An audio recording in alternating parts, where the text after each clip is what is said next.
আসসালামু আলাইকুম ওরহমতুল্লাহি ওয়াবারাকাতুহ।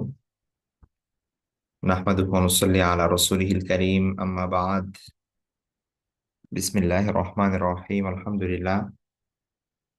আমাদের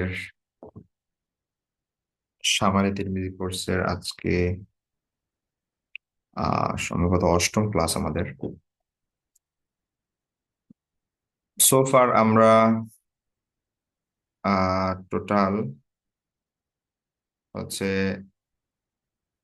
8টি পরিচ্ছেদ আমরা শেষ করেছি। সেখানে রাসূল সাল্লাল্লাহু আলাইহি ওয়াসাল্লামের দৈহিক গঠন থেকে শুরু করে মোহরে নবুওয়াত, তার রাসূলের চুল চুল পরিপাটি করা, তারপরে চুল সাদা হওয়া, খিজাব লাগানো, সুরমা ব্যবহার করা, পোশাক পরিচ্ছদ, এই বিষয়গুলো আমাদের গিয়েছে অলরেডি, আলহামদুলিল্লাহ। আমরা আহ 8 শেষ হয়েছে আমাদের, তো আমরা আমাদের 9 শুরু হওয়ার কথা, কিন্তু 9 নাম্বারটা আমরা স্কিপ করব। আপনারা যদি দেখেন 9 নাম্বার চ্যাপ্টারটা হচ্ছে বা পরিচ্ছেদটা হচ্ছে বাবু মা জা ফি আইশি রাসূলিল্লাহ সাল্লাল্লাহু আলাইহি ওয়াসাল্লাম। আয়েশ আমরা জীবন যা মানে আরাম আয়েশ বলি যে, এই আয়েশ শব্দটা আসছে এই যে আরবি আইসন থেকে। তো এটার অর্থ জীবনযাপন, প্রাত্যহিক জীবনযাত্রা। তো এরকম একটা চ্যাপ্টার পরবর্তীতে আছে, শেষের দিকে এনেছেন ইমাম তিরমিজি রাহিমাহুল্লাহ তাআলা এই গ্রন্থে। তো অধিকাংশ স্কলারের মতে এটা একটা মিস্টেক হয়েছে, ছাপার মিস্টেক, বা হচ্ছে যারা ওই সময়ের লিপিবদ্ধ করতেন হাদিসগুলো, তো তাদের দ্বারা হয়তো বা মিস্টেক হয়েছে। তো এখানে 2টা হাদিস চলে আসছে, যেখানে রাসূল সাল্লাল্লাহু আলাইহি ওয়াসাল্লামের পোশাক, জুতা, মোজা ইত্যাদি বিষয়গুলো নিয়ে আলোচনা করা হচ্ছিল। এখানে হঠাৎ করে রাসূল সাল্লাল্লাহু আলাইহি ওয়াসাল্লামের প্রত্যেক জীবনযাত্রা ঢোকার কথা না। তো তারপরে এখানে এই 9 নাম্বার আমরা যদি দেখি তাহলে দেখবো যে এখানে সেই চ্যাপ্টারটা চলে আসছে আর কি। তো যেহেতু এরকম একটা চ্যাপ্টার পরে আছে এবং এটা সেই সময় প্রাসঙ্গিক হবে, তো আমরা এই জন্য এটা আপাতত স্কিপ করছি এই চ্যাপ্টারটা। এটা নেক্সটে ওই চ্যাপ্টার যখন পড়বো, পরবর্তী চ্যাপ্টার যখন আসবে, তখন আমরা এটা পড়ে নিব ইনশাল্লাহ সেই সময়। তো আমরা 8-এর পরে 10-এ চলে যাব। তো 8-এ ছিল রাসূল সাল্লাল্লাহু আলাইহি ওয়াসাল্লামের পোশাক পরিচ্ছদ, 10 নাম্বার হচ্ছে তার মোজা ব্যবহার, রাসূল সাল্লাল্লাহু আলাইহি ওয়াসাল্লামের মোজা। তো এটার সাথে এটা সম্পৃক্ততা আছে, কিন্তু মাঝখানে যেটা আছে সেইটা, এইটা পরবর্তী আরেকটা চ্যাপ্টার আসবে, তো সেটার সঙ্গে সম্পৃক্ত হবে। তো এই জন্য আমরা আপাতত 9 নাম্বারটা পড়ছি না, এটা স্কিপ করছি, যেহেতু পরবর্তীতে বিস্তারিত এটা পড়ার সুযোগ থাকবে ইনশাআল্লাহ।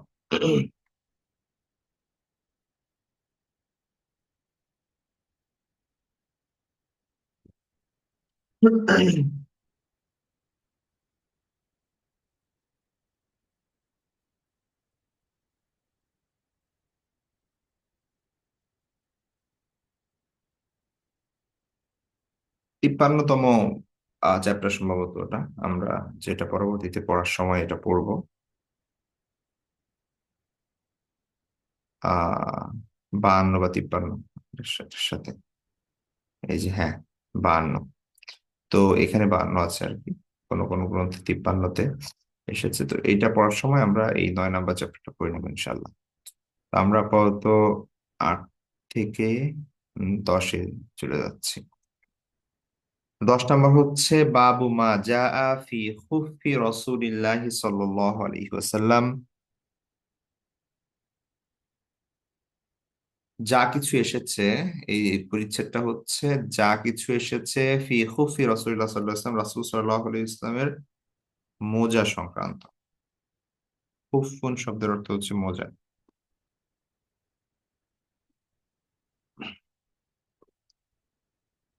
তো রাসূল সাল্লাল্লাহু আলাইহি ওয়াসাল্লাম এর থেকে বিভিন্ন প্রকারের মোজা পরিধান করার বর্ণনা আছে।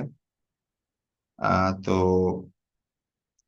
তিনি চামড়ার মোজা, সেই সময় সাধারণত মানুষ চামড়ার মোজা পরতো বেশি। স্বাভাবিকভাবেই আমরা এখন বিভিন্ন ধরনের কাপড়ের মোজা, উলের মোজা পশমের মোজা, তারপরে হচ্ছে বিভিন্ন ধরনের মোজা। তো এই যে ফেব্রিকের যত ধরন, আমি পোশাকের ক্ষেত্রে আপনাদেরকে অলরেডি বলেছি যে এটা ডিপেন্ড করছে আমরা কোন সময়ে বসবাস করছি, আমাদের কাছে কি কি ম্যাটেরিয়ালস আছে, কোন ধরনের প্রযুক্তি আছে, তার উপর ডিপেন্ড করছে হচ্ছে আপনার কাছে কোন কোন জিনিস অ্যাভেলেবল আছে। ঠিক আছে। তো আমরা এখন যে জিনিসকে মোজা বলছি, বা যত পাতলা আমাদের মোজা, বা যত আহ, মানে দেখতে সুন্দর, বা হচ্ছে কতটা, তো ওই সময়ের মানুষের কাছে তো আর এই জিনিসটা ছিল না। ঠিক আছে। তারা খুব বা মোজা বলতে যেটা বুঝাতো সেটা হচ্ছে সেই তারা শুধু এমনও হতো যে মোজা পরেই তারা চলাফেরা করছে।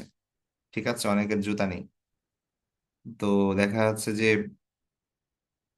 চামড়ার মোজা পরে তারা দেখা যাচ্ছে যে এক জায়গা থেকে আরেক জায়গায় যাচ্ছে, এরকম, জুতা ছাড়া। ঠিক আছে, জুতার কাজ করতে মোজাটাই তখন এরকমও হয়েছে। আবার সে সময় কাপড়ের মোজাও ছিল। তো হুফ, তো ফিকহের পরিভাষায় যখন, যেহেতু এটা মাসালা মাসালের সাথে সম্পৃক্ততা আছে, মোজা মাসাহের বিষয় আছে, তারপরে আরো কিছু বিষয় আছে। তো সেই জন্য ক্লাসিক্যাল ফিক গুলো যদি আমরা দেখি, সে সময় স্কলাররা এগুলাকে ভাগ করেছেন। ঠিক আছে, রাসূল সাল্লাল্লাহু আলাইহি ওয়াসাল্লামের কিছু হাদিসে জাওরিব শব্দ এসেছে, আর হুফ শব্দ এসেছে। তো হুফ দ্বারা সাধারণত চামড়ার মোজা বোঝে, আর জাওরিব দ্বারা হচ্ছে আপনার কাপড়ের মোজা বা অন্য মোজা বোঝে।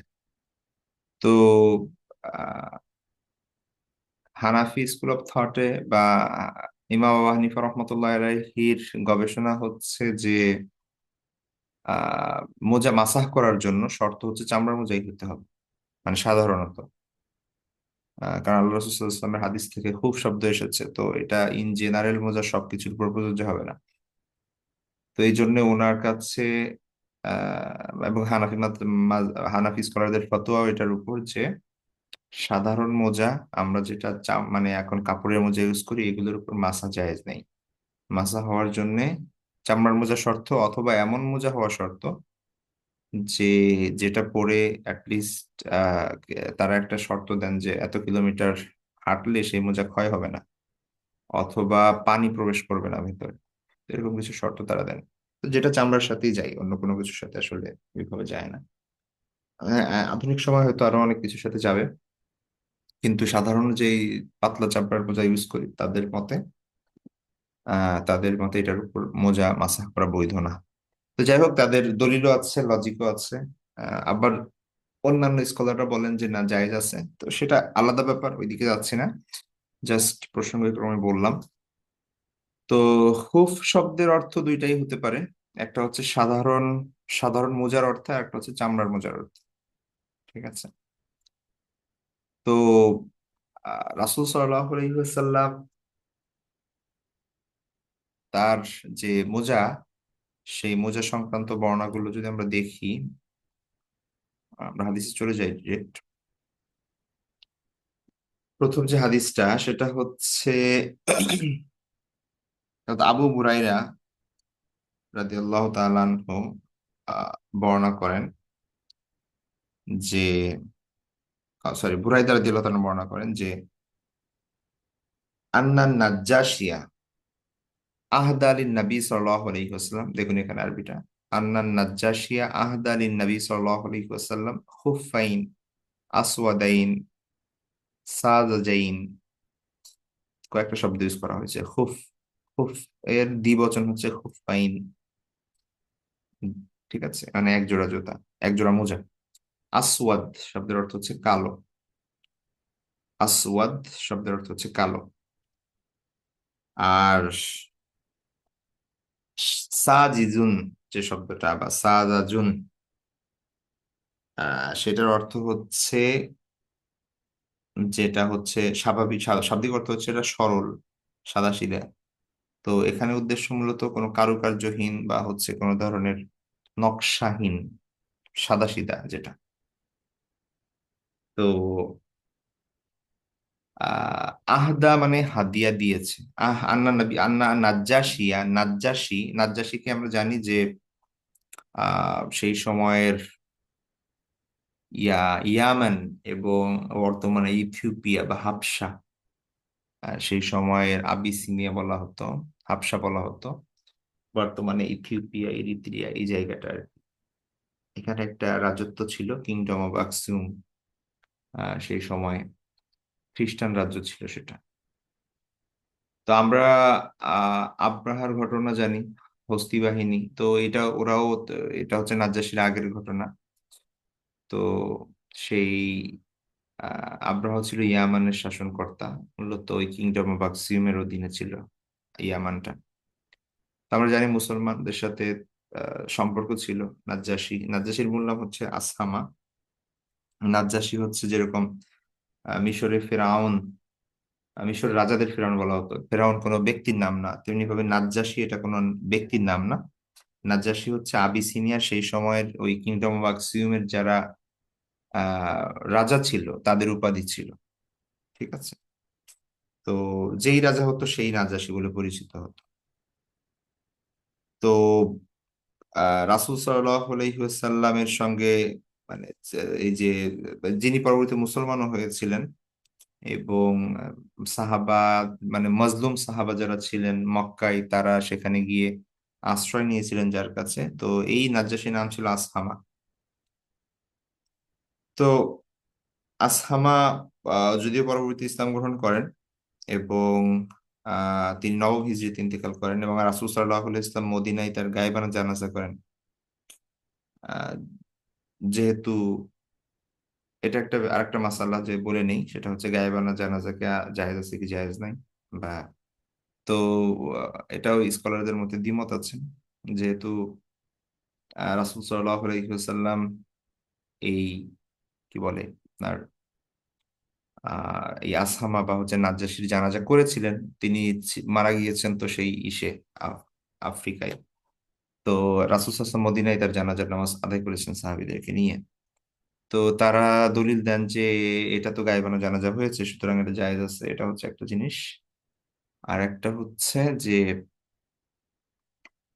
আর যারা না বলেন তাদের দলিল হচ্ছে যে না, কারো যদি জানাজা হয়ে থাকে কোনো একটা জায়গায়, সশরীরে তার জানাজা হয়েছে তার লাশের, এইটা আহ অন্য কোথাও তার লাশ যেখানে নেই সেখানে জানাজা করা যাবে না।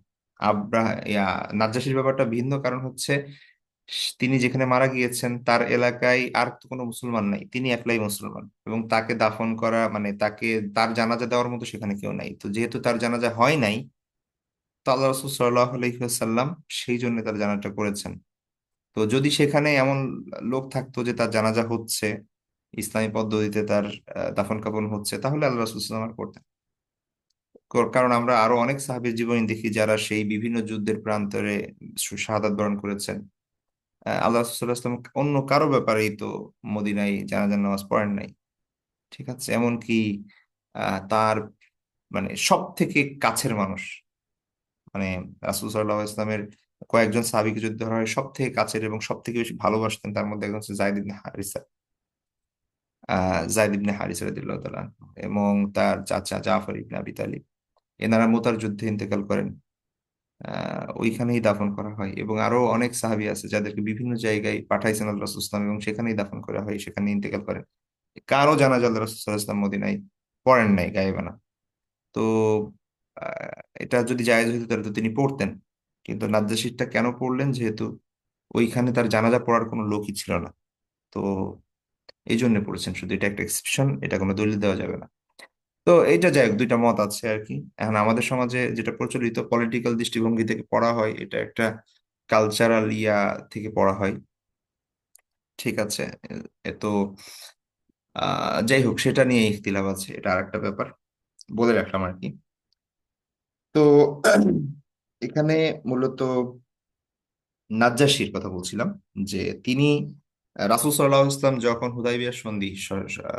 হুদাইবিয়ার সন্ধি হওয়ার পরে মূলত রাসূল সাল্লাল্লাহু আলাইহি ওয়াসাল্লাম তা মানে আশেপাশের যত শাসনকর্তা, রাজা, সম্রাট, বিভিন্ন এম্পারার এবং বিভিন্ন এর, আছে, গোষ্ঠী আছে, তাদেরকে আল্লাহ রাসূল সাল্লাল্লাহু আলাইহি ওয়াসাল্লাম পত্র আকারে ইসলামের দাওয়াত দেন।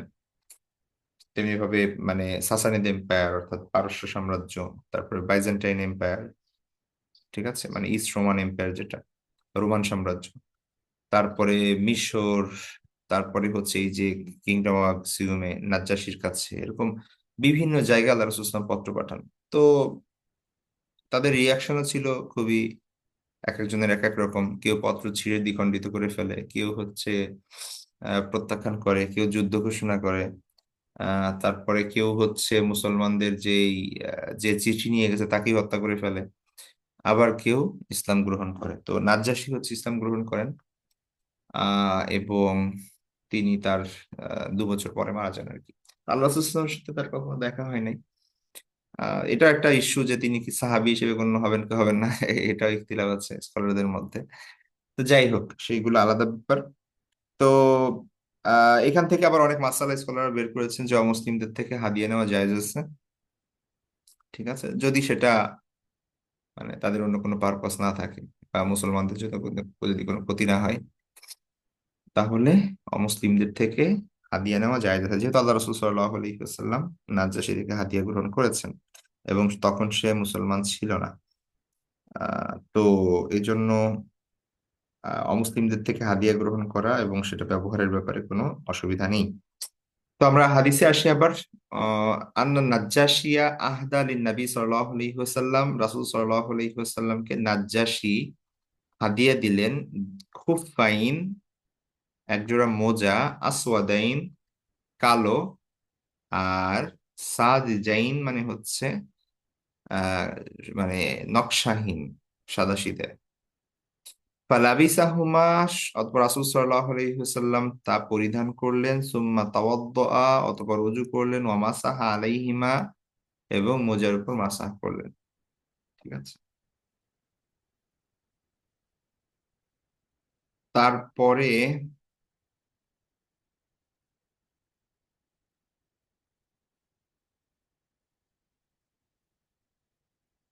তারপরে আহ দ্বিতীয় যে হাদিসটা আছে এটা হচ্ছে মুগীরা ইবনে শুবা রাদিয়াল্লাহু তাআলা আনহু বর্ণনা করছেন যে আহদা দিহিয়াতু লিন নবী সাল্লাল্লাহু আলাইহি ওয়াসাল্লাম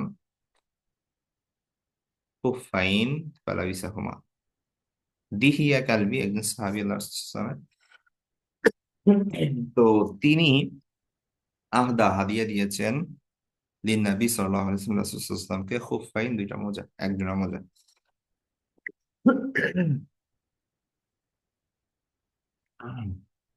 ফালাবিসাহুমা, অতঃপর তিনি সেই দুটি পরিধান করেন, সেই মোজা জোড়া তিনি পরিধান করেন। অন্য একটা বর্ণনায় একই হাদিস, অন্য একটা বর্ণনায় এইটুকু অতিরিক্ত আছে যে ওয়াজুব্বাতান, ঠিক আছে, ওয়াজুব্বাতান মানে হচ্ছে মানে খুফাইন ওয়াজুব্বাতান, মানে এক জোড়া মোজা উপহার দিয়েছেন এবং একটা জুব্বা উপহার দিয়েছেন, ঠিক আছে। ফালাবিসাহুম, অতঃপর আল্লাহ রাসূল সাল্লাল্লাহু আলাইহি ওয়াসাল্লাম সেগুলো পরেন, হাত্তা তাখাররাকা, এমনকি মানে পরিধান করতে করতে ছিঁড়ে যায়, ঠিক আছে, মানে ছিঁড়ে যাওয়ার আগ পর্যন্ত, একদম ফেটে যাওয়ার আগ পর্যন্ত তিনি কি করেন, সেই মোজা পরিধান করেন আল্লাহ রাসূল সাল্লাল্লাহু আলাইহি ওয়াসাল্লাম, ঠিক আছে। লা ইয়াদরিন নাবিয়্যু সাল্লাল্লাহু আলাইহি ওয়াসাল্লাম, লা ইয়াদরিন নাবিয়্যু সাল্লাল্লাহু আলাইহি ওয়াসাল্লাম আযাকিয়ুন হুমা আমলা, ঠিক আছে, এখানে জবর জেরের বেশি একটু প্রবলেম আছে, এটা হবে আযাকিয়ুন হুমা আমলা। আচ্ছা, জাকিয়ুন শব্দের অর্থ হচ্ছে যেই পশুকে জবাই করা হয়, মানে জবাই হালাল ভাবে জবাই করা হয়, হালাল ভাবে জবাইকৃত অর্থাৎ আল্লাহর নামে জবাইকৃত। তো এখন আল্লাহ রসুল সাল্লাল্লাহু আলাইহি ওয়াসাল্লাম মোজা পরিধান করছেন, দেখেন, এবং সেটা চামড়ার মোজা, এখান থেকে স্পষ্ট বোঝা যাচ্ছে। আহ, তো খুব এই জন্যে মানে সাধারণত খুব শব্দ যেখানে এসেছে সেটা চামড়ার মোজাই বোঝায়, ঠিক আছে, ইন জেনারেল মোজা বোঝায় না, সাধারণত আর কি, কোথাও কোথাও হয়তো বা খুব দ্বারা অন্য মোজা বোঝাইতে পারে, নর্মালি বোঝায় না। তো এখানে দেখেন বলা হয়েছে যে হাদিসের মধ্যে এসেছে জাবের রাদিয়াল্লাহু আনহু থেকে যে বর্ণিত যে আল্লাহ রসুল সাল্লাল্লাহু আলাইহি ওয়াসাল্লামকে দিহিয়ায় কালবি, একজোড়া মোজা এবং একটি জুব্বা হাদিয়া দিয়েছেন। ফালাবিসাহুমা, মোজা জোড়া তিনি পরিধান করেছেন হাত্তা তাফাররাকা, ছিঁড়ে যাওয়ার আগ পর্যন্ত। অর্থাৎ তিনি এটা পরিধান করতেন, যখন ছিঁড়ে যায় তখন তার পরিধান করা যাবে না, ফেটে যায় যখন। লা ইয়াদরি নবী সাল্লাল্লাহু আলাইহি ওয়াসাল্লাম আযাকিয়ুন হুমা আম লা, রাসূল সাল্লাল্লাহু আলাইহি ওয়াসাল্লাম জানতেন না যে সেই যে চামড়ার মোজা আল্লাহ রাসূল সাল্লাল্লাহু আলাইহি ওয়াসাল্লামকে হাদিয়া দেওয়া হয়েছে, এই চামড়ার মোজা কি কোন পশুর চামড়া দিয়ে তৈরি, সেটা সেই পশুটা কি মানে তার জবাই কি হালাল ছিল, নাকি এমনি কোনো একটা পশুর চামড়া নিয়ে আসছে। ঠিক আছে, তো এটা আল্লাহ রাসূল জানতেন না। এবং কথা বলার উদ্দেশ্য কি, তার মানে আল্লাহ রাসূল সাল্লাল্লাহু আলাইহি ওয়াসাল্লাম জিজ্ঞেসও করেন নাই যে এটা কোত্থেকে। তো এখান থেকে আহ এক শ্রেণীর স্কলাররা তারা এই মাসালা বের করেন যে দাবাগত মানে হচ্ছে প্রসেসিং করার মাধ্যমে, মানে প্রপার ওয়েতে যদি প্রসেসিং করা হয় চামড়া, তাহলে ডাজেন্ট ম্যাটার সেটা কিসের চামড়া, সেটা জবাই করা হয়েছে না পশু এমনি মারা গেছে, নাকি তাকে মেরে ফেলা হয়েছে, নাকি গরুর চামড়া, নাকি কুমিরের চামড়া। ঠিক আছে, এগুলো সবই পবিত্র। ঠিক আছে, সবই পবিত্র। তো যেমন আপনি একটা ধরেন চামড়ার ব্যাগ ইউজ করতেছেন যেটা বাইরে থেকে ইম্পোর্ট করা হয়েছে। এখন এটা তো অবভিয়াসলি যেই চামড়া আপনি ইউজ করতেছেন সেটা হয়তো বা এমন একটা পশুর, যে পশু খাওয়া জায়েজ নাই, অথবা তাকে জবাই করা হয়েছে, হয় নাই, তাকে এমনিই মারা হয়েছে, বা সে মৃত প্রাণী। তাই না, মানে কিছু একটা তো হবে। তো এই এই জিনিসগুলো ইউজ করার ক্ষেত্রে ওই বিষয়গুলো শর্ত না, মানে পশু জবাই দিতে হবে তারপরে তার চামড়া পবিত্র হবে এরকম কিছু না। যে কোনো পশুর চামড়াই পবিত্র হতে পারে, সেটা যদি প্রপার ওয়েতে প্রসেসিং, যেটা ফিকের ভাষায় দাবাগাত বলা হয়, লবণের মাধ্যমে বা হচ্ছে এখন তো কেমিক্যাল আছে সেগুলোর মাধ্যমে যদি সেটা শুকিয়ে যায়, তাহলে সেটা পবিত্র, সেটা ইউজ করা যাবে ব্যবহার্য জিনিস হিসেবে। এক্সেপ্ট এক্সেপ্ট পর্ক, মানে শুকরের, মানে কি বলে, আহ পিগ, যেটা আর কি শুকরের চামড়া ব্যতীত। ঠিক আছে, কারণ শুকরের চামড়া এটা কোনোভাবেই পবিত্র হবে না, এটা হচ্ছে নাজাসাতে আইনি আর কি এটাকে বলা হয়। এটার পুরা ধৈর্যই নাপাক। এটাকে প্রসেসিং করলে মানুষের মলমূত্র যেরকম করা যায় না, ওইটা পবিত্র হবে না, ওইটাও ওইরকম জিনিস। ঠিক আছে, এটা এটা পবিত্র হওয়ার সুযোগ নেই, দাবাত করলেও হবে না। তো যদি এটা শুকরের চামড়া না হয়, অন্য যে কোনো কিছুর চামড়া, সেইটা প্রসেসিং করার মাধ্যমে এটা পবিত্র হয়ে যাবে। ডাজেন্ট ম্যাটার ওয়েদার এটা এটা কি এমনি মারা গেছে পশু, নাকি জবাই করা হয়েছে, বা ইত্যাদি ইত্যাদি। ঠিক আছে, তো আপনি যে কোনো ধরনের চামড়া, চামড়ার ব্যাগ বা যে কোনো ধরনের চামড়ার জ্যাকেট ট্যাকেট এগুলো ইউজ করা যাবে, এটা কোনো সমস্যা না। এটা ইউজ করা যাবে। তো যদি এটা এটা এই জন্য বললাম যে এটা এটা আবার এই মতো আছে কিছু কিছু স্কলারদের যে যে তারা শর্ত দিয়েছেন যে জবেকৃত হইতে হবে, তাহলে ওই জন্তুর পশু মানে ওই জন্তুর চামড়াটা ইউজ করা যাবে, আদারওয়াইজ ইউজ করা যাবে না। এখন এটা তো আসলে ইম্পসিবল আমাদের বর্তমান গ্লোবালাইজেশনের যুগে, যেখানে এক্সপোর্ট ইম্পোর্ট হচ্ছে, বিদেশের মাল আসতেছে। এখন আপনি কিভাবে আশা করেন ভারত থেকে একটা উম মাল আপনি কিনছেন বা বাইরে থেকে আসছে, সেটা প্রপার ওয়েতে হালাল ওয়েতে এটা স্লটার করা হয়েছে বা হচ্ছে, এটা তো অসম্ভব। ঠিক আছে, তো যাই হোক, এটা এটা এটা জায়েজ আছে, এটা সমস্যা না। এবং এটার উপরেই হানাফি ফিকহের ফতোয়া। আচ্ছা, তো আরেকবার দেখি হাদিসটি, সেটা হচ্ছে যে আহদা দিহিয়াতু নবী সাল্লাল্লাহু আলাইহি ওয়াসাল্লাম খুফাইন ফালাবিসাহুমা, রাসূল সাল্লাল্লাহু আলাইহি ওয়াসাল্লামকে দিহিয়া কালবি রাদিয়াল্লাহু তাআলা আনহু এক জোড়া মোজা হাদিয়া দিলেন। ফালাবিসাহুমা, অতঃপর আল্লাহ রাসূল সাল্লাল্লাহু আলাইহি ওয়াসাল্লাম সে মোজা জোড়া পরেছে।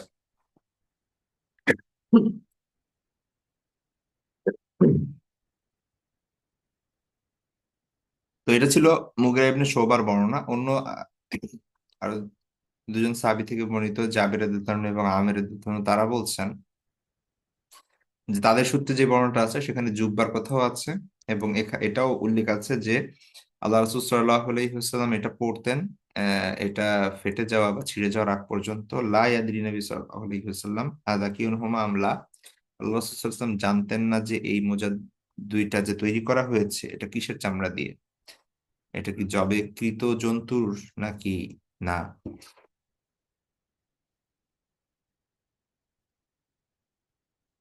তারপরে আচ্ছা, পরের চ্যাপ্টার, এই চ্যাপ্টারটা হচ্ছে 11 নম্বর চ্যাপ্টার। সেটা হচ্ছে বাবু মা জাআ ফি নালি রাসূলিল্লাহি সাল্লাল্লাহু আলাইহি ওয়াসাল্লাম। নাল শব্দের অর্থ হচ্ছে জুতা। ঠিক আছে, নাল এটা ফেল হিসেবে ব্যবহৃত হতে পারে, যেটার অর্থ হবে জুতা পরিধান করা। ঠিক আছে,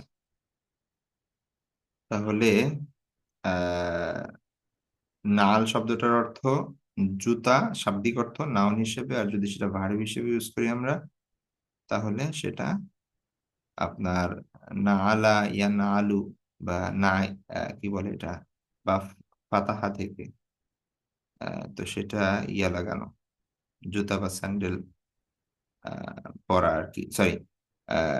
নাআলা যদি বাপ ফাতাহা থেকে আসে তখন অর্থ হবে জুতা পরানো। আর যদি বাপ সামিয়া থেকে আসে, নাইলা ইয়া নাআলু, তখন এটার অর্থ হবে জুতা পরিধান করা। ঠিক আছে, তাহলে এটা নাইলা ইয়া নাআলু হিসেবে ব্যবহার হলে জুতা পরিধান করা, ভার্ব হিসেবে। আর যদি শুধু এমনি ইসেম হিসেবে ব্যবহার হয় নাল, তাহলে সেটা হচ্ছে জুতা। তাহলে এটা হচ্ছে রাসূলুল্লাহ সাল্লাল্লাহু আলাইহি ওয়াসাল্লামের জুতা সম্পর্কিত বর্ণনা সমূহ। বাবু মা যা ফি নারি রাসূলুল্লাহ সাল্লাল্লাহু আলাইহি ওয়াসাল্লাম, যা কিছু এসেছে রাসূল সাল্লাল্লাহু আলাইহি ওয়াসাল্লামের জুতা সম্পর্কে, এই পরিচ্ছেদ সে বিষয়ে।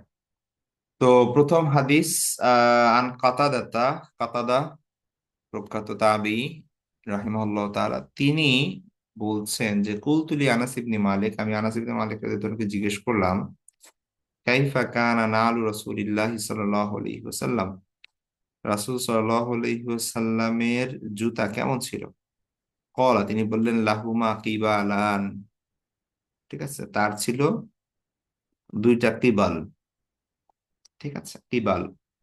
আচ্ছা, আমরা জুতার বর্ণনাগুলোই, বা আপনি যদি অন্যান্য হাদিস পড়েন সেখানে দেখবেন কিছু শব্দ আছে, যেমন একটা হচ্ছে শিরাক। ঠিক আছে, শিরাক। তো শিরাক শব্দের অর্থ হচ্ছে আপনার জুতার ফিতা। ঠিক আছে, শিরাক, ফিতা বা রশি, যেটা দিয়ে আমরা জুতা বাঁধি আর কি, হ্যাঁ। ওইটাকে জুতার জুতার ফিতাকে ইয়া বলা হয়, শিরাক বলা হয়, যেটার বহু বচন হচ্ছে শুরুক বা আশরুক।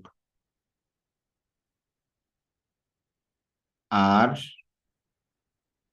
আরেকটা হচ্ছে তিবাল।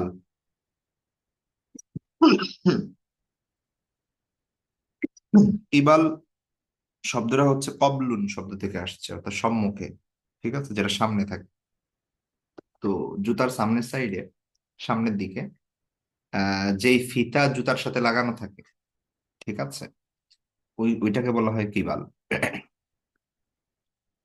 তো আমরা এখানে আপাতত চামড়ার ফিতা দেখি। ঠিক আছে, আমরা এখন এই ব্যাপারটা আসলে পোশাকের মতো, পোশাকের থেকে আরো জটিল। আপনি এখন বাজারে গেলে কত ডিজাইনের হাজারো রকমের জুতা, তাই না? তো এগুলো আহ না সেই সময় ছিল, আবার সেই সময় যা ছিল তা না এখন আছে। ঠিক আছে, তো আমরা জুতা বলতে এখন যেভাবে আমরা জুতা মনে করি, আমাদের মাথায় জুতার যেই ছবি আমাদের এক্সপিরিয়েন্সের কারণে আমাদের ব্রেইনে আছে, তো আল্লাহ রাসূলের সময় জুতার এই কনসেপ্ট ছিল না। ঠিক আছে, তো আহ, এখানে আপনার আমি করার চেষ্টা করেছিলাম যে কোনো প্রজেকশন আছে কিনা যেখানে আল্লাহ রাসূল সাল্লাল্লাহু আলাইহি ওয়াসাল্লামের জুতার কোনো ইয়া দেওয়া হচ্ছে, বর্ণনা, বা হচ্ছে এরকম কিছু। আপনারা হয়তো ফেসবুকে দেখবেন বা বিভিন্ন সোশ্যাল মিডিয়ায় দেখবেন যে ঘোরাঘুরি করতে সাল্লাল্লাহু আলাইহি ওয়াসাল্লামের ব্যবহৃত জুতা টুতা ইত্যাদি বিভিন্ন ধরনের, ওগুলো আসলে কোনো কিছু অথেন্টিক না। ঠিক আছে, তো আমি দুইটা জিনিস আপনাদেরকে দেখাচ্ছি। তো একটা প্রজেকশনে এটা বলা হয়েছে যে, মানে যদি করা হয় আর কি, আল্লাহ রাসূলের জুতা কেমন ছিল, আপনারা স্ক্রিন দেখতে, আপনার স্ক্রিন দেখতে পাচ্ছেন হয়তোবা। তো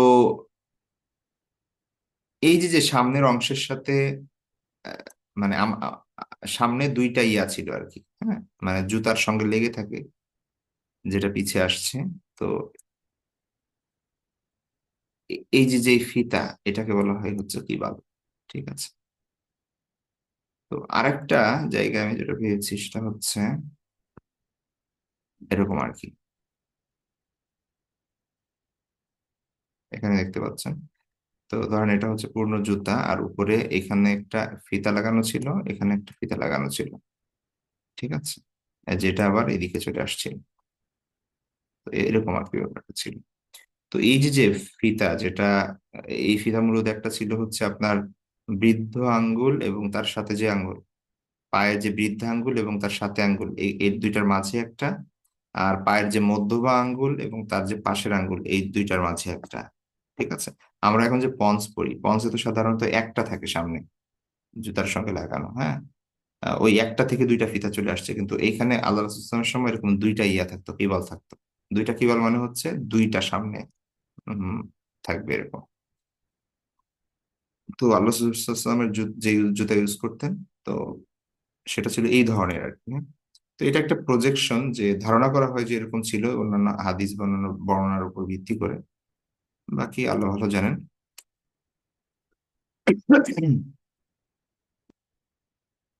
তো আমরা দেখি যে আল্লাহ রসুল সাল্লাহ ইসলামের সাহাবী আনাস ইবনে মালিক রাদিয়াল্লাহু আনহু যখন জিজ্ঞেস করা হলো যে কাইফা কানা নাল রাসূলুল্লাহ সাল্লাল্লাহু আলাইহি ওয়াসাল্লাম, রাসূল সাল্লাল্লাহু আলাইহি ওয়াসাল্লামের জুতা কেমন ছিল, তিনি বললেন লাহুমা কিবালান, জুতা ছিল দুইটা কিবাল। তো কিবাল মানে বুঝতে পেরেছি, যে ওই যে সামনের যে ফিতার থেকে জুতা লাগানো, ওইটাকে বলা হচ্ছে কিবাল। তারপরের হাদিস হচ্ছে আব্দুল্লাহ ইবনে আব্বাস রাদিয়াল্লাহু আনহু থেকে, তিনি বলেন যে কান আলী না আলী রাসূলুল্লাহ সাল্লাল্লাহু আলাইহি ওয়াসাল্লাম কিবালানে মাসনিউন শিরাকাহুমা। রাসূল সাল্লাল্লাহু আলাইহি ওয়াসাল্লাম রাসূল সাল্লাল্লাহু আলাইহি ওয়াসাল্লামের জুতা ছিল দুইটা কিবাল। ঠিক আছে। তাহলে কিবাল মানে আমরা বুঝেছি যে সামনে যেই, কি বলে আপনার, সামনে যেই হচ্ছে আপনার ওই জুতার সঙ্গে লাগানো যে ফিতাটা, হ্যাঁ। আর যেই ফিতাটা চলে আসছে পেছনের দিকে, এটাকে বলা হবে শিরাক, মানে জুতার ফিতা যেটাকে শিরাক বলা হচ্ছে আর কি, হ্যাঁ। তো এটা সম্ভবত মুসান্না হবে, এখানে মাসনিউন লিখছে। তো কিবালান মানে হচ্ছে দুইটা ফিতা। আর মাসনা শব্দ আমরা জানি অলরেডি, এটা হচ্ছে দুই বোঝায়। আর শিরাকাহুমা মানে হচ্ছে যে এই যে রাসূলের জুতার যে এই যে উপরের যে ফিতা, সেই ফিতার কথা বলা হচ্ছে, হ্যাঁ। তো অর্থাৎ কিবালের সঙ্গে এই শিরাকের মিল ছিল, যেটা আমরা এই যে এই প্রজেকশনে দেখেছি। এখানে একটু দেখি আমরা আবার। তো ধরেন এটা হচ্ছে মূলত কিবাল, হ্যাঁ, কিবাল থেকে চলে আসছে, আর এটা হচ্ছে শিরাক মূলত, যে ফিতা, মূল মূল ফিতা। তো বলা হচ্ছে যে দুইটা কিবাল ছিল আল্লাহ রাসূল সাল্লাল্লাহু আলাইহি ওয়াসাল্লামের জুতার, এবং সেইটা এই যে শিরাকের সাথে মিশ্রিত ছিল আর কি, মিলানো ছিল। ঠিক আছে। মূল জুতার ফিতার সাথে। আমাদের দ্বারা এগুলো একটু বোঝা মুশকিল হতে পারে, কারণ হচ্ছে আমাদের কাছে তো এক্সাক্ট সেই জুতাটা এখন নাই। বা আমরা যে জুতা বলতে আমরা এখন যে জুতা বুঝি, বিভিন্ন স্টাইলের চামড়ার মোজা আমরা পরি। তো সেই জিনিসের কনসেপ্ট আমাদের ব্রেইনে, ঠিক আছে।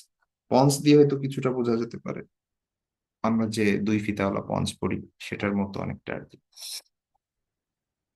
তো এক কথায় জাস্ট এখানে আমরা ওইটার মতোই তর্জমা করবো এখানে, যে রাসূল সাল্লাল্লাহু আলাইহি ওয়াসাল্লামের মোজার প্রতিটি নিয়ালে, প্রতিটি মোজাই ছিল দুইটি করে ফিতা, চামড়ার ফিতা।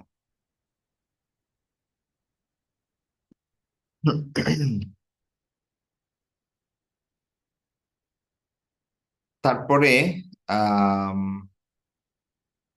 আচ্ছা, ঈসা ইবনে তহমান, তিনি একজন তাবেঈ।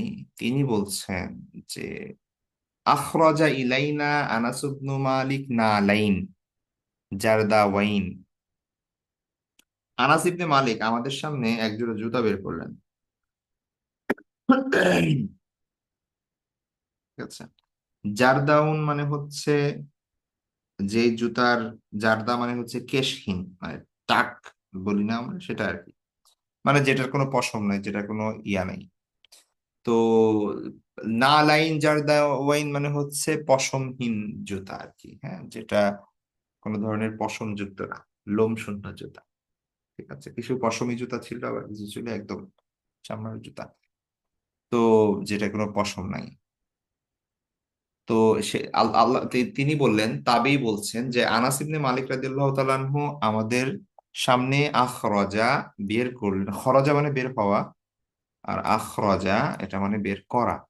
তাহলে আখরাজা ইলাইনা আমাদের প্রতি মানে বের করলেন, মানে আমাদের সামনে বের করলেন আনাস ইবনে মালিক না লাইন জারদাওয়াইন, ঠিক আছে, লোম শূন্য পশমহীন এক জোড়া জুতা বের করলেন, লাহুমা কিবালান যার দুইটা ফিতা ছিল, কিবাল ছিল। তো তখন ঈসা ইবনে তুহমান বলেন যে হাদ্দাসানি সাবিতুন বাদু, পরবর্তীতে সাবেত আমাদের কাছে বর্ণনা করেছেন যে আনাস রাদিয়াল্লাহু আনহু থেকে তিনি বর্ণনা করেছেন যে ওই দুইটা জুতা মূলত আল্লাহ রাসূলুল্লাহ সাল্লাল্লাহু আলাইহি ওয়াসাল্লামের জুতা ছিল। ঠিক আছে, এটা ওই যে ঈসা ইবনে তুহমান যখন দেখছেন তখন বুঝেন নাই, তিনি জাস্ট এটা বের করেছেন কোন একটা কাজে। তো পরবর্তীতে তিনি জানতে পারছেন যে ও যে জুতা আমরা দেখেছি সেটা মূলত আল্লাহ রাসূলুল্লাহ সাল্লাল্লাহু আলাইহি ওয়াসাল্লামের জুতা ছিল। তো আন্নাহুমা কানাতা নালাই নবী সাল্লাল্লাহু আলাইহি ওয়াসাল্লাম, সেই জুতা জোড়া ছিল আর আল্লাহ রাসূল সাল্লাল্লাহু আলাইহি ওয়াসাল্লামের জুতা। তারপরে আব্দুল্লাহ ইবনে ওমর রাদিয়াল্লাহু তাআলা আনহু থেকে বর্ণিত, তো উবাইর ইবনে জুরাইস একজন তাবে, তিনি বলছেন যে তিনি ওই ইবনে ওমর আব্দুল্লাহ ইবনে ওমর রাদিয়াল্লাহু তাআলা আনহুকে বললেন যে রাআইতুকা তালবাসুন নিআল আসিবতিয়া, তিনি বললেন যে আমি আপনাকে দেখছি যে আপনি লোমহীন বা এই যে উলহীন বা হচ্ছে পশমহীন কি পরছেন, জুতা পরছেন, এর কারণ কি? রাআইতুকা আমি আপনাকে দেখলাম তালবাসুন নিআল, আপনি পরছেন, লাবিস তালবাস মানে পরিধান করেন, তালবাসুন নিআল জুতা পরিধান করছেন, আর সিবতিয়া, সিবতিয়া মানে হচ্ছে কি, যেটা ওই যে লোম শূন্য বা হচ্ছে পশমহীন। তার মানে বোঝা গেল সেই সময়ে যারা একটু কি বলে আপনার এলিট শ্রেণীর মানুষ ছিলেন, হ্যাঁ, তারা এই ধরনের বিশেষ মানুষ ছিলেন, তারা এই পশমি জুতা পরতেন। ঠিক আছে, আর সাধারণ মানুষ মানে একটা সমাজে তো অর্থনৈতিক দৃষ্টিভঙ্গি থেকে অনেক ক্লাস থাকে, সমাজের স্ট্যাটাসের দিক থেকে অনেক ক্লাস থাকে। তো ইবনে ওমর রাদিয়াল্লাহু আনহুর মতো একজন সাহাবী, প্রখ্যাত সাহাবী, এবং আহ কি বলে তিনি এই ধরনের একটা জুতা পরছেন, পশমহীন জুতা পরছেন। তো তাবি জিজ্ঞেস করলেন কি ব্যাপার, আপনি এই জুতা পরতেছেন কেন? ঠিক আছে, তো তিনি বলেন, মোহাম্মদ ইবনে উমর রাদিয়াল্লাহু আনহু উত্তর দিলেন যে ইন্নী রাআইতু রাসূলুল্লাহ সাল্লাল্লাহু আলাইহি ওয়াসাল্লাম ইয়ালবাসুন নিআল আল্লাতী লাইসা ফিহা শার। তিনি বলেন আমি রাসূল সাল্লাল্লাহু আলাইহি ওয়াসাল্লামকে দেখেছি জুতা পরতে, এমন জুতা আল্লাতী লাইসা ফিহা শার, যেটাই কোনো ধরনের পশম ছিল না, চুল ছিল না। ওয়া ইয়াতাওয়াদ্দাউ ফিহা, এবং তিনি তাতে ওযু করতেন। ওযু করতে মানে হচ্ছে তিনি সেটার উপর মাসাহ করতেন।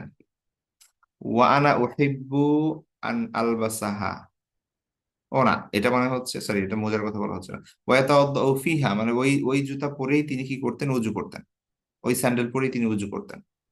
যেহেতু এটা তো জাস্ট ফিতা, অর্থাৎ এটা সহ ওযু করলে পা ধুলে তো আপনার ইয়া থাকবে। আর আমরা এমন করি না যে আহ আমাদের কি করি, আমরা এমনি জুতা পরে থাকি, ওযুর সময় হলে আমরা সাধারণ একটা পন্স পরে ওযু করতে যাই, মানে গ্রামের দিকে এটা হবে বেশি, সেখানে, কারণ সেটা ভিজে যাবে। ঠিক আছে, বা অন্য জুতা, পশমের জুতা ভিজে যাবে, বা অন্য কোনো ইসের জুতা যেগুলো নষ্ট হবে, এই কারণে সাধারণ কোনো পরে আমরা উজু করতে চাই। তো রাসূল সাল্লামের এই সেটা বলতেছেন যে এখানে আমি আল্লাহ রাসূল সাল্লামকে দেখেছি যে তিনি এমন জুতা পরতেন যেখানে কোনো কি ছিল না, কোনো চুল ছিল না, লা লাইসা ফিহা শার, কোনো ধরনের চুল ছিল না সেটাই। ওয়াতাওয়াদ্দাহু ফিহা, তিনি সেটা উজু করতেন। ওয়া আনা উহিব্বু আন আলবাসাহা, আমিও পছন্দ করি এই লোমহীন পশমহীন স্যান্ডেল পরিধান করতে, যেহেতু আল্লাহ রাসূল সাল্লাল্লাহু আলাইহি ওয়াসাল্লাম এটা পরিধান করতেন।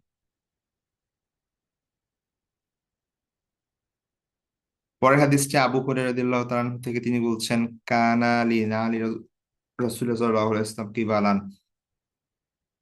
একই বিষয় যে রাসূল সাল্লাল্লাহু আলাইহি ওয়াসাল্লামের তার ছিল দুইটি কিবাল। হুম। হুম।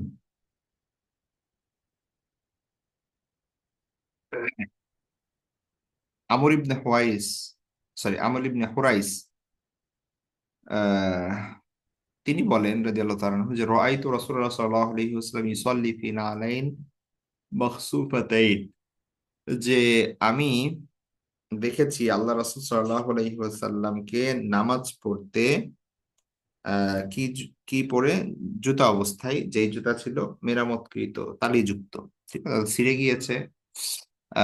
তো সেটা তিনি আবার সেলাই করেছেন, তো ফেটে গিয়েছে, সেটা আবার হয়তো তালি দিয়েছেন, তো এরকম আর কি।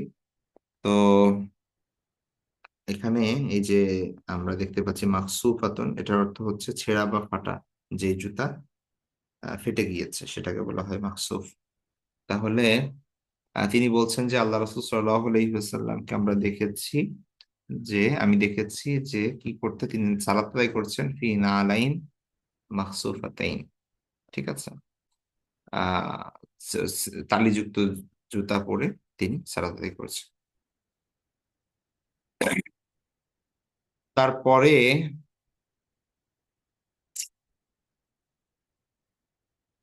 এটা আবু হুরায়রা রাদিয়াল্লাহু আনহু থেকে, তিনি বলছেন আল্লাহ রাসূলুল্লাহ সাল্লাল্লাহু আলাইহি ওয়াসাল্লাম قال লা ইয়ামশিয়ান্না আহাদুকুম ফি নারিন ওয়াহিদা, যে আবু হুরায়রা রাদিয়াল্লাহু আনহু বলছেন যে আল্লাহ রাসূল সাল্লাল্লাহু আলাইহি ওয়াসাল্লাম বলেছেন, লা ইয়ামশিয়ান্না আহাদুকুম, তোমাদের কেউ যেন না হাঁটে, ফি নালিন ওয়াহিদাতিন, একটা জুতা পরিধান করে, তোমাদের কেউ যেন এক পায়ে জুতা পরিধান করে না হাঁটে। লিউন আইল হুমা জামিয়ান, যদি সে জুতা পরতে চায় সে যেন দুই পায়ে জুতা পরিধান করে, আউ লিউহ ফিহিমা জামিয়ান, অথবা সে যেন খালি পায়ে হাঁটে। ঠিক আছে, জুতা যদি না থাকে তাহলে খালি পায়ে হাঁটবে, আর যদি জুতা থাকে দুইটা পরবে, একটা জুতা পরে যেন না হাঁটে। লা ইয়ামশিয়ান না আহাদুকুম ফি নালিন ওয়াহিদা, তোমাদের কেউ যেন এক পায়ে জুতা পরিধান না করে, না এক পায়ে জুতা পরিধান করে না হাঁটে। লিওন আইল হুমা, সে যেন উভয়টাই পরে, আও লি ইউহফিহিমা জামিয়ান, অথবা সে যেন খালি পায়ে হাঁটে। জুতা পরিধান দুইটাই করবে, অথবা খালি পায়ে হাঁটবে, কিন্তু একটা জুতা পরে যেন কেউ না হাঁটে। এই হাদিসটা অনেকের থেকে বর্ণিত, আবু হুরায়রা, আনাস ইবনে মালিক, তারপরে হচ্ছে আরো কয়েকটা বর্ণনা আছে। তারপরে এই হাদিসটা হচ্ছে জাবির রাদিয়াল্লাহু তাআলা থেকে বর্ণিত, তিনি বলেন আন্না নবী সাল্লাল্লাহু আলাইহি ওয়াসাল্লাম নাহা আইয়াকুলা ইয়ান আর রাজুলা বিশিমালিহি আও ইয়ামশিয়া ফি নালিন ওয়াহিদাতিন। আচ্ছা, আর রাসূল সাল্লাল্লাহু আলাইহি ওয়াসাল্লাম নিষেধ করেছেন আইয়াকুলা, খেতে, বিশিমালিহি অর্থাৎ বাম হাতে, আও ইয়ামশিয়া ফি নালিন ওয়াহিদাতিন, এবং তিনি নিষেধ করেছেন কি, হাঁটতে এক পায়ে জুতা পরিধান করে, ফি নালিন ওয়াহিদাতিন মানে একটা জুতাই। তাহলে তিনি কয়েকটা জিনিস নিষেধ করেছেন, তার মধ্যে একটা হচ্ছে বাম হাতে খেতে নিষেধ করেছেন। আর আরেকটা আরেকটা বিষয় এখানে পাওয়া যাচ্ছে, সেটা হচ্ছে এক জুতা পরিধান করে হাঁটতে নিষেধ করেছে।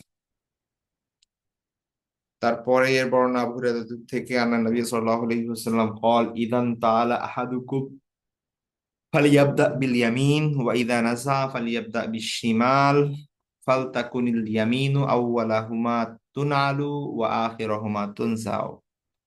তিনি বলছেন, আল্লাহ রাসূল সাল্লাল্লাহু আলাইহি ওয়াসাল্লাম বলেছেন, ইদান তাআলা আহাদুকুম, যখন তোমাদের কেউ জুতা পরিধান করে, ফালিয়াবদা বিল ইয়ামিন, সে যেন ডান দিক থেকে শুরু করে, অর্থাৎ ডান পায়ে আগে পড়ে। ওয়া ইযা নাযা, এবং সে যখন খুলে ফেলে, ফালিয়াবদা বিশ-শিমাল, সে যেন বাম দিক থেকে খুলে ফেলে। তাহলে জুতা পরিধান করার সময় সুন্নাহ হচ্ছে ডান পায়ে আগে পরা, আর খোলার সময় সুন্নাহ হচ্ছে বাম পায়েরটা আগে খোলা। ফালতাকুনিল ইয়ামিনু আউওয়ালাহুমা তুনালু, আল্লাহ সাল্লাল্লাহু আলাইহি ওয়াসাল্লাম বলছেন ডান পায়ের জুতা যেন হয় প্রথম, পরার ক্ষেত্রে, ঠিক আছে, জুতা পরিধানে ডান পা প্রথম, ওয়া আখিরাহুমা তুনজাউ, এবং খোলার সময় সেটা যেন শেষে খোলা হয়, ঠিক আছে। অর্থাৎ ডান পায়ের কথা পড়ার সময় আগে পড়তে হবে, খোলার সময় শেষে খুলতে হবে, সেটা বলা হচ্ছে এখানে। ফাল তাকুন লিয়ামিন আউয়ালুহুমা, তো উভয় পায়ের, উভয় জুতার ও মানে ডান পাটা যেন প্রথম পড়া পড়া হয়, আর তুনা আলু মানে পড়ানো হয়, ও আফি রহমা তুনজাও, এবং শেষে যেন এটা সেটা খোলা হয়। তো এই জন্য আলোচনা বলছে, ইদান তাআলা আহাদুকুম ফালিয়াবদা বিল ইয়ামিন, যদি তোমাদের কেউ জুতা পরিধান করে সে যেন ডান দিক থেকে শুরু করে, ওয়াহিদা নাজা ফালিয়াবদা বিশিমাল, আর যখন সে খুলে ফেলবে তখন যেন বাম দিক থেকে শুরু করা হয়। এই চ্যাপ্টারের শেষ হাদিস,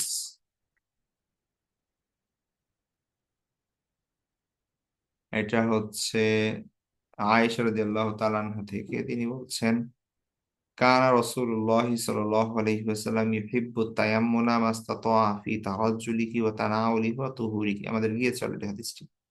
আয়েশা রাদিয়াল্লাহু তাআলা বলছেন যে রাসূল সাল্লাল্লাহু আলাইহি ওয়াসাল্লাম তিনি ভালোবাসতেন, পছন্দ করতেন ডান দিক থেকে করতে, মাস্তাতা যতটা সম্ভব, ফি তারাজ্জুলিহি তার চুল আঁচড়ানোর ক্ষেত্রে, ওয়া তানাউলিহি তার জুতা পরিধান করতে, ওয়া তুহুরিহি পবিত্রতা অবলম্বনের ক্ষেত্রে।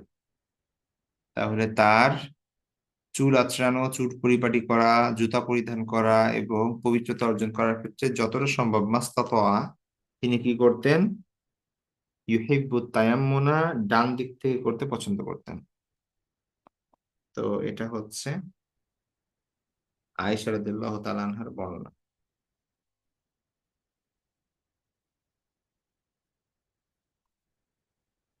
উম, আচ্ছা, আমাদের সামনের চ্যাপ্টার হচ্ছে রাসূল সাল্লাল্লাহু আলাইহি ওয়াসাল্লামের আংটির বিবরণ। ইনশাআল্লাহ সে ব্যাপারে আমরা সামনের ক্লাসে পড়বো। তো আজকে এ পর্যন্তই। রাসূল সাল্লাল্লাহু আলাইহি ওয়াসাল্লামের মোজা এবং জুতা বিষয়ে আমরা কিছু হাদিস দেখলাম।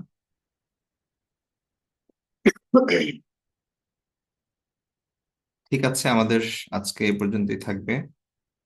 নেক্সট ক্লাস ইনশাল্লাহ আবার দেখা হবে। আহ সে পর্যন্ত ভালো থাকবেন সবাই, দোয়া করবেন। আসসালামু আলাইকুম রহমতুল্লাহি ওয়া বারাকাতুহু।